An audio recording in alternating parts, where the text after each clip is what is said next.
Hi hello ನಮಸ್ಕಾರ friends, welcome back to Meghana's cooking channel. ಇವತ್ತು ಇಡ್ಲಿಗೆ ಕಾಂಬಿನೇಷನ್ ಆಗಿ ಸಾಂಬಾರನ್ನ ಹೇಗೆ ಮಾಡೋದು ಅಂತ ತೋರಿಸ್ಕೊಡ್ತೀನಿ ಬನ್ನಿ. ಯಾರೆಲ್ಲ ನಮ್ಮ ಚಾನಲ್ನ ಮೊದಲೇ ಬಾರಿ ನೋಡ್ತಾ ಇದ್ದೀರೋ ಅವರು ಸಬ್ಸ್ಕ್ರೈಬ್ ಮಾಡಿ, ಹಾಗೆ ಪಕ್ಕದಲ್ಲಿರೋ ಬೆಲ್ ಐಕನ್ನ ಪ್ರೆಸ್ ಮಾಡಿ. ಈ ಸಾಂಬಾರನ್ನ ನಾನು ನಮ್ಮಮ್ಮ ಮಾಡೋ ಸ್ಟೈಲಲ್ಲಿ ತಿಳಿಸ್ಕೊಡ್ತಾ ಇದ್ದೀನಿ.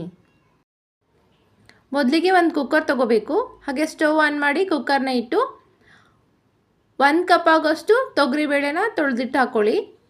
ಹಾಗೆ ಒಂದು ಮೀಡಿಯಮ್ ಸೈಜ್ನ ಟೊಮೆಟೊನ ಹಾಕ್ಕೋಬೇಕು. ಹಾಗೆ ಒಂದು 1/2 ಟೇಬಲ್ ಸ್ಪೂನಷ್ಟು ಅರಿಶಿನ ಪುಡಿ ಹಾಕ್ಕೊಂಡು ಈ ಬೇಳೆ ಬೇಯೋಕ್ಕಾಗೋಷ್ಟು ನೀರನ್ನ ಹಾಕ್ಕೊಂಡು ಕುಕ್ಕರ್ ಲಿಡ್ನ ಕ್ಲೋಸ್ ಮಾಡಿಕೊಂಡು ಒಂದು 3 ವಿಜಿಲ್ನ ಕೂಗಿಸ್ಕೋಬೇಕು.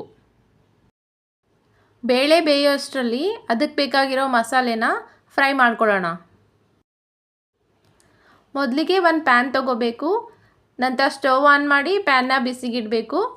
ಹಾಗೆ 3 ಟೇಬಲ್ ಸ್ಪೂನಷ್ಟು ಅಡುಗೆ ಎಣ್ಣೆನ ಹಾಕಿ 1 ಟೇಬಲ್ ಸ್ಪೂನಷ್ಟು ಉದ್ದಿನಬೇಳೆ ಹಾಗೆ 1/4 ಟೇಬಲ್ ಸ್ಪೂನಷ್ಟು ಮೆಂತ್ಯಕಾಳನ್ನ ಹಾಕಿ ಫ್ರೈ ಮಾಡ್ಕೋಬೇಕು. ನಂತರ ಒಂದು ದೊಡ್ಡ ಸೈಜ್ ಟೊಮೆಟೊನ ತೊಗೊಂಡು ಉದ್ದುದಾಗಿ ಕಟ್ ಮಾಡ್ಕೊಂಡು ಹಾಕ್ಕೊಂಡು ಚೆನ್ನಾಗಿ ಫ್ರೈ ಮಾಡ್ಕೋಬೇಕು. ಹಾಗೆ ಸ್ವಲ್ಪ ಕರಿಬೇವನ್ನ ಹಾಕಬೇಕು. 1 ಟೇಬಲ್ ಸ್ಪೂನು ಜೀರಿಗೆ, 1/2 ಟೇಬಲ್ ಸ್ಪೂನು ಅರಿಶಿನ ಪುಡಿ ಹಾಕಿ ನೀಟಾಗಿ ಫ್ರೈ ಮಾಡ್ಕೋಬೇಕು.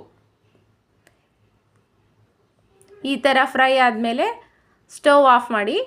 ಇವಾಗ ಒಂದು ಜಾರ್ ತೊಗೊಂಡು ಅದಕ್ಕೆ ಸ್ವಲ್ಪ ಹಸಿ ಕೊಬ್ಬರಿ ಹಾಗೆ 1 ಗಡ್ಡೆ ಆಗೋಷ್ಟು ಬೆಳ್ಳುಳ್ಳಿ ಹಾಗೆ ಫ್ರೈ ಮಾಡಿರೋ ಎಲ್ಲ ಮಸಾಲೆನೂ ಹಾಕಿ ನಂತರ 1 ಟೇಬಲ್ ಸ್ಪೂನ್ ಆಗೋಷ್ಟು ಅಚ್ಚ ಖಾರದ ಪುಡಿ, ಸ್ವಲ್ಪ ತೊಳೆದಿಟ್ಟಿರೋ ಹುಣಸೆಹಣ್ಣು ಹಾಕಿ ಸಣ್ಣದಾಗಿ ರುಬ್ಕೊಳ್ಳಿ.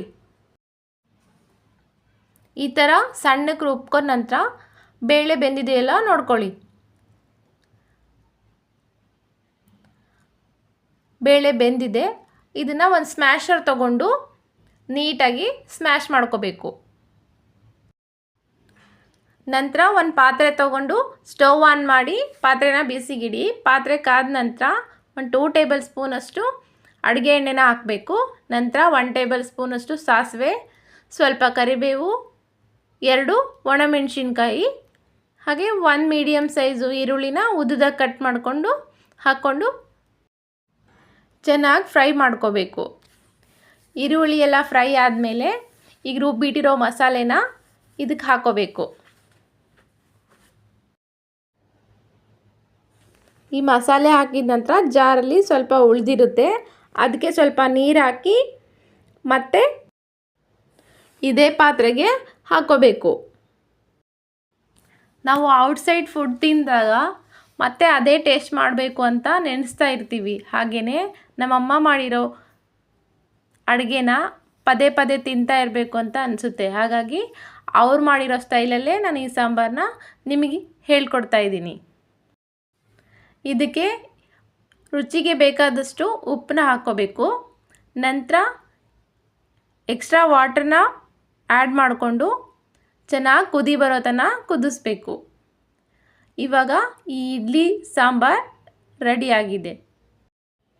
ಇನ್ನಷ್ಟು ಈ ಥರದ ರೆಸಿಪಿಗಳಿಗಾಗಿ ಕಮೆಂಟ್ ಮಾಡಿ ತಿಳಿಸಿ. ಈ ಸಾಂಬಾರು ನಿಮಗೆ ತುಂಬಾ ಇಷ್ಟ ಆಗಿದೆ ಅನ್ಕೋತೀನಿ. ಇಷ್ಟವಾದರೆ ಲೈಕ್ ಮಾಡಿ, ಶೇರ್ ಮಾಡಿ, ಹಾಗೆ ಸಬ್ಸ್ಕ್ರೈಬ್ ಮಾಡಿ. ಪಕ್ಕದಲ್ಲಿರೋ ಬೆಲ್ ಐಕನ್ನ ಪ್ರೆಸ್ ಮಾಡಿ.